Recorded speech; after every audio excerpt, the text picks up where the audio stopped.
দিনই যে কাজগুলো আছে কাজগুলো হইতেছে আসমানি কাজ, সরাসরি আল্লাহ পাকের পক্ষ থেকে দেয়া কাজ।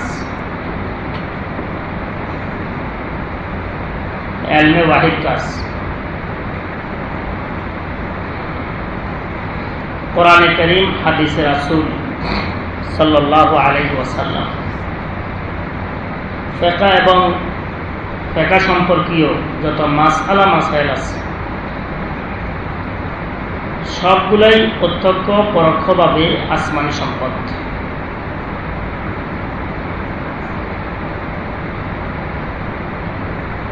এই আসমানি সম্পদকে পরিচালনার জন্য আসমানের পক্ষ থেকে মনোনীত ব্যক্তিদের প্রয়োজন।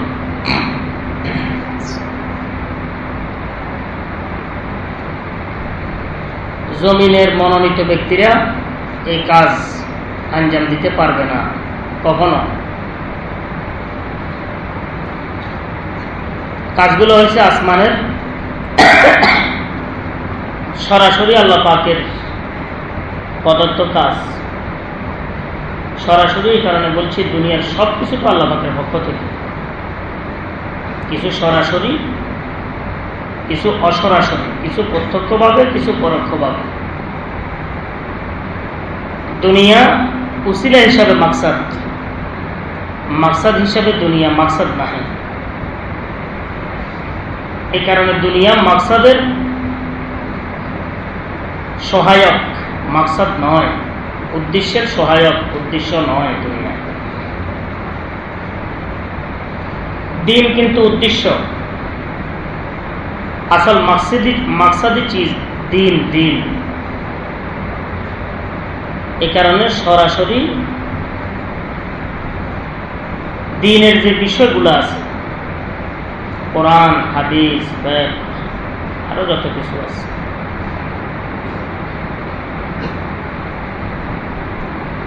সব বিষয়গুলো সরাসরি আল্লাহ পাকের পক্ষ থেকে।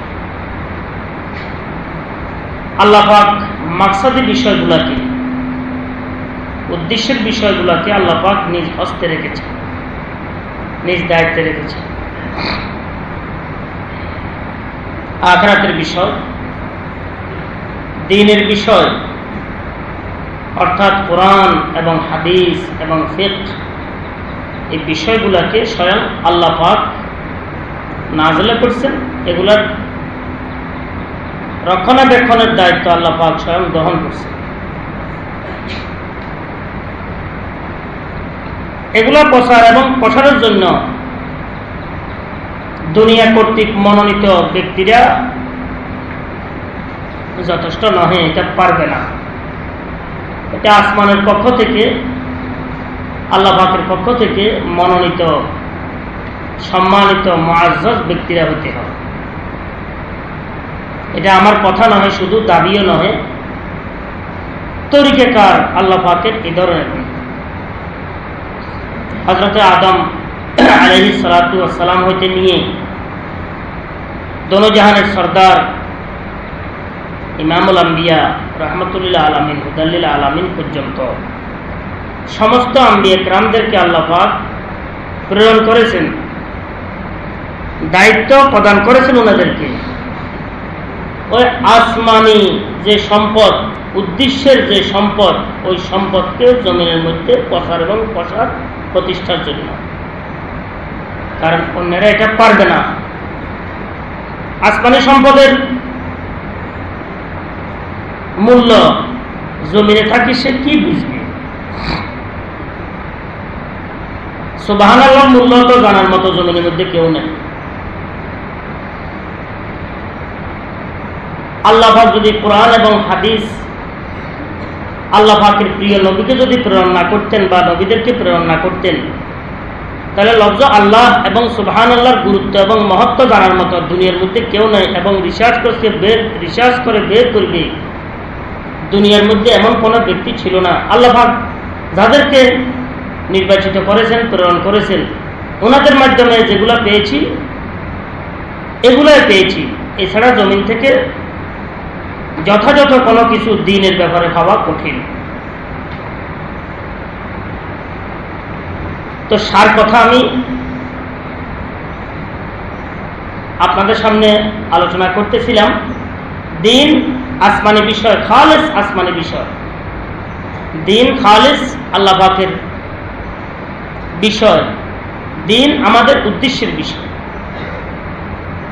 এগুলার প্রসার এবং প্রসারের জন্য আল্লাহ পাকের পক্ষ থেকে প্রেরিত এবং মনোনীত ব্যক্তিরা ছাড়া এটার প্রসার এবং প্রসারের দায়িত্ব কেউ পালন করতে পারবে না।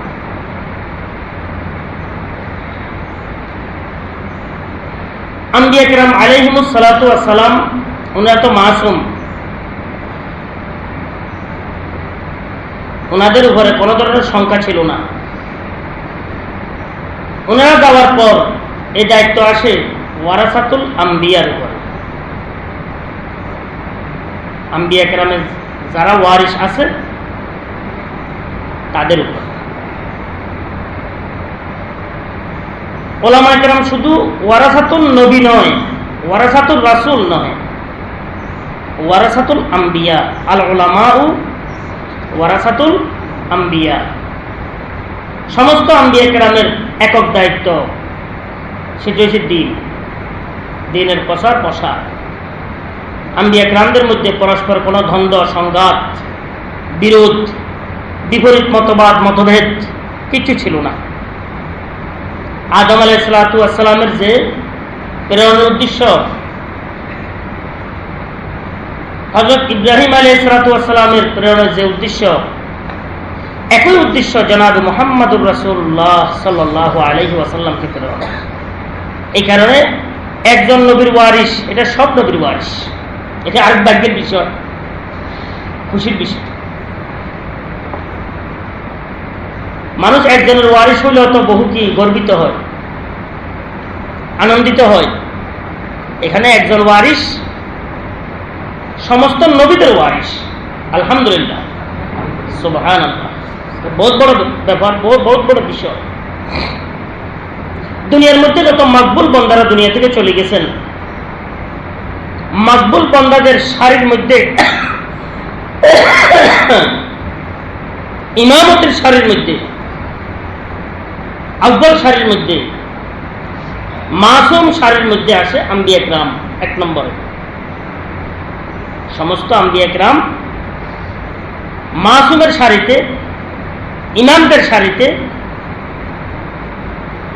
মকবুল বান্দাদের সারিতে, নিখুঁত এবং নিঃসন্দেহভাবে আল্লাহ পাকের মকবুল কি বান্দাদের সারিতে আম্বিয়া কিরাম আসেন। তার মধ্যে ইমামুল আম্বিয়া, দোনোজাহানের সর্দার জনাব মুহাম্মদুর রাসূলুল্লাহ সাল্লাল্লাহু আলাইহি ওয়াসাল্লাম। একজন মানুষ বর্তমান বিষাক্ত পরিবেশের মধ্যে সে যদি একটু সামান্য চেষ্টা এবং সামান্য একটু কি ভাব ভঙ্গিমা গ্রহণ করে যদি সমস্ত নবীর ওয়ারিস হওয়ার যদি সৌভাগ্য অর্জন করতে পারে, তার মতো ভাগ্যবান আল্লাহ জমিনে মনে হয় আর কেউ নেই। আলহামদুলিল্লাহ। হে আল্লাহ, তুমি আমাদেরকে আম্বিয়া কিরামদের ওয়ারাসাদের লিস্টির অন্তর্ভুক্ত করি। নেসবতে খুদ বসগত করদম বসমন ফাইলম যাকে নিসবত বসগে কো ये तो शुद्ध বেআদবি। আল্লাহর এক বান্দা খুব ভালোভাবে এটাকে বলছে। কুদসি বড় শায়ের ছিলেন, আল্লাহওয়ালা ছিলেন।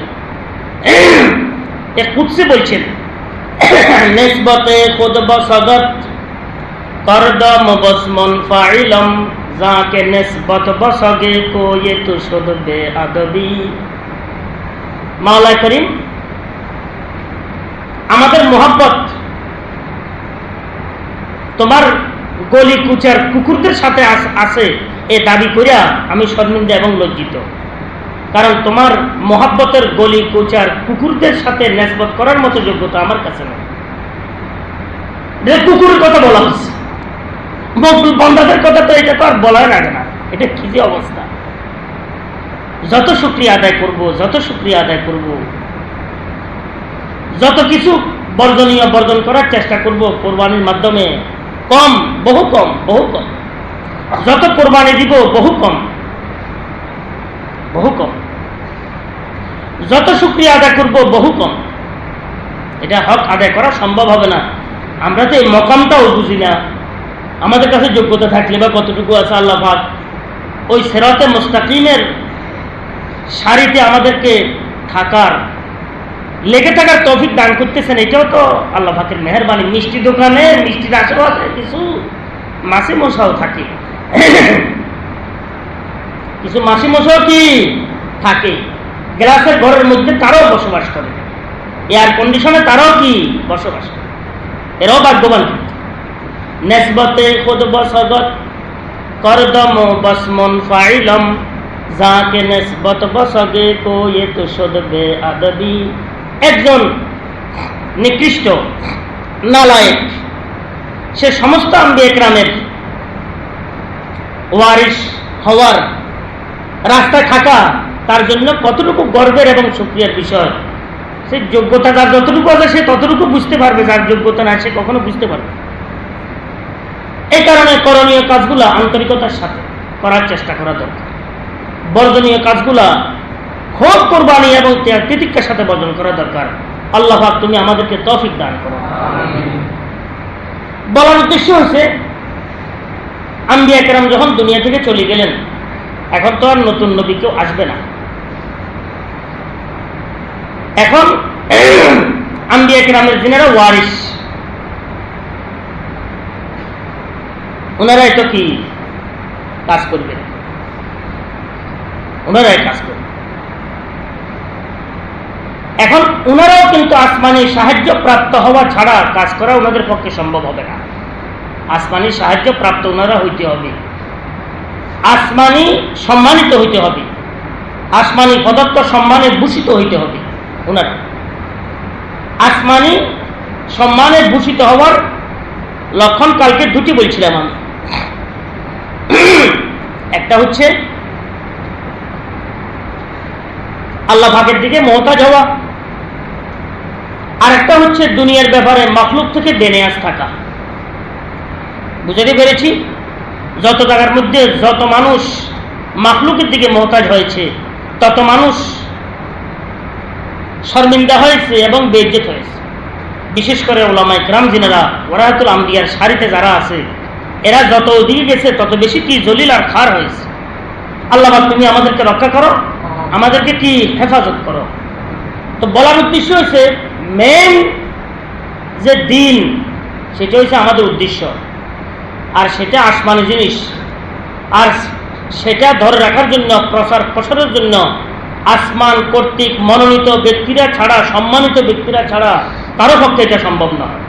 সম্মানিত এবং মনোনীত প্রেরিত ব্যক্তিরা হচ্ছেন হযরতে আম্বিয়া কেরাম, খুসুসান দো জাহানের সরদার ইমামুল আম্বিয়া জনাবে মুহাম্মদুর রাসূলুল্লাহ সাল্লাল্লাহু আলাইহি ওয়াসাল্লাম। ওনারা সম্মানিত, ওনারা মনোনীত, ওনারা সাহায্যপ্রাপ্ত, ওনারা আল্লাহ পাকের মকবুল বান্দারা ছিল। ওনারা যাওয়ার পর এখন ওয়ারাহাতুল আম্বিয়ার উপরে দায়িত্ব এসে যায়। ওয়ারাহাতুল আম্বিয়াও এই দায়িত্ব পালন করতে আসমান কর্তৃক সাহায্য প্রাপ্ত হওয়া ছাড়া, সম্মানিত হওয়া ছাড়া কখনো সম্ভব নয়। আসমান কর্তৃক সাহায্য প্রাপ্ত এবং সম্মানিত হওয়ার জন্য দুটি কাজের কথা আলোচনা করছিলাম। একটি হচ্ছে কি আল্লাহ পাকের দিকে সর্বদাই কি মুতওয়াজ্জিহ থাকা, আর একটি হচ্ছে মাখলুক থেকে দুনিয়ার ব্যাপারে বিমুখ হওয়া। এটা বলতে যে আমি এটা বলছিলাম ধর্মীয় ব্যাপারে, দ্বীনের ব্যাপারে মাখলুকের প্রতি আন্তরিক হওয়া, লিল্লাহ আন্তরিক হওয়া। কিভাবে দ্বীনকে প্রচার করা যায়, কিভাবে দ্বীন বোঝানো যায়, কিভাবে দ্বীনের তারপরে আপনার দৃশ্য মানুষের সামনে পেশ করা যায়, কিভাবে মুআমালার সাফাই, কিভাবে মুআশারার সাফাই, কিভাবে কি নামাজ রোজা জিকির আজকার তাসবিহ তেলাওয়াত জাহির বাতিন, কিভাবে সুন্দর রূপে আম্বিয়া কেরামের আসল নমুনা, খুসুসান হুজুর সাল্লাল্লাহু আলাইহি ওয়াসাল্লামের আসল নমুনা মানুষের সামনে পেশ করা যায়, এই ব্যাপারে খুব আন্তরিক হওয়া দরকার। এটা বলছিলাম একটা, যে দ্বীনের ভাব, দ্বীনের ফিকির নিয়ে মাখলুকের প্রতি, ইনসানের প্রতি আন্তরিক হবে, সে আসমানি সাহায্যে কি হবে, সাহায্য প্রাপ্ত হবে, মদত পুষ্ট হবে, সে আসমানি সম্মাননায় সম্মান প্রাপ্ত হবে, সম্মানিত হবে। এবং এর সাথে সাথে মাখলুক থেকে কোনো কিছু সে পাওয়ার যেন আশা না করে। মাখলুক থেকে যখন পাওয়ার আশা করবে, সে মাসালার বিপরীতে যায়। কোনো কিছু যদি তার কি থাকে, লোভ লালসার মধ্যে যে শিকার হইয়া যায়, তো ইয়াদ রাখা উচিত সে বেইজ্জত হয়ে যাবে আসমান কর্তৃক। আসমান কর্তৃক যে বেইজ্জত হয়ে যাবে, সে এই দিনের কাজ কখনো করতে পারবে না। তাহলে দিন আসমানি চিজ, আল্লাহ পাকের বিশেষ সম্পদ। এটার প্রসার এবং প্রতিষ্ঠার জন্য আল্লাহ পাকের পক্ষ থেকে মনোনীত ব্যক্তিদের প্রয়োজন, আল্লাহ পাকের পক্ষ থেকে সম্মানিত ব্যক্তিদের প্রয়োজন। আর আল্লাহ পাকের পক্ষ থেকে সম্মানিত ব্যক্তি হযরতে আম্বিয়া কিরাম আলাইহিমুস সালাতু ওয়াস সালাম, এর পরবর্তী ওয়ারাতুল আম্বিয়া নিজের সম্মাননা ধরে রাখার জন্য দুটি কাজ আমাদের করতে হবে। একটা হচ্ছে আল্লাহর ওয়াস্তে, আল্লাহ পাকের রেজামন্দির জন্য দ্বীনের ফিকির নিয়ে মাখলুকের প্রতি আন্তরিক হওয়া, দ্বীনের প্রসার নিয়ে মাখলুকের প্রতি নিঃস্বার্থে আন্তরিক হওয়া। নম্বর 2, মাখলুক থেকে দুনিয়াবি ব্যাপারে বেরুখ এবং বিমুখ থাকা। সব তাবাজ্জুহ যেন কোন দিকে থাকে, আল্লাহ পাকের দিকে থাকে। আল্লাহ পাক যদি এই তৌফিক কাউকে দান করেন, তার দ্বারা ইনশাআল্লাহ বহু খেদমত হবে, সে কল্পনা করতে পারবে না। কেন তার দ্বারা খেদমত হচ্ছে, সে বুঝতেও পারবে না, সে বুঝে কুলাইতে পারবে না। কিন্তু আল্লাহ পাকে তাকে কেন্দ্র করে ইনশাআল্লাহ বহু খেদমত কি তার থেকে নিতেছেন, এবং পুরো এলাকার মধ্যে তার খেদমত কি প্রসার করতেছেন। আল্লাহ পাক সবাইকে ওয়ারাতুল আম্বিয়ার সারির মধ্যে নিয়ে আসছেন। সূরাতান হাকিকতান সবাইকে ওয়ারাতুল আম্বিয়া বানার তৌফিক দান করেন। সবাই থেকে দ্বীনি খেদমত নেন, কবুল করেন। সবার থেকে ঈমান, আমল, তাকওয়া, তাহারাত, আসল উদ্দেশ্যের যে খেদমত আছে, এই খেদমতগুলো গ্রহণ করেন। দুনিয়া এবং আখিরাতের কামিয়াবি আমাদেরকে দান করেন। আমাদের মাধ্যমে পুরা মাখলুকের কামিয়াবি আল্লাহ পাক আমাদেরকে দান করেন। ওয়ালা হাওলা ওয়ালা কুওয়াতা ইল্লা বিল্লাহ।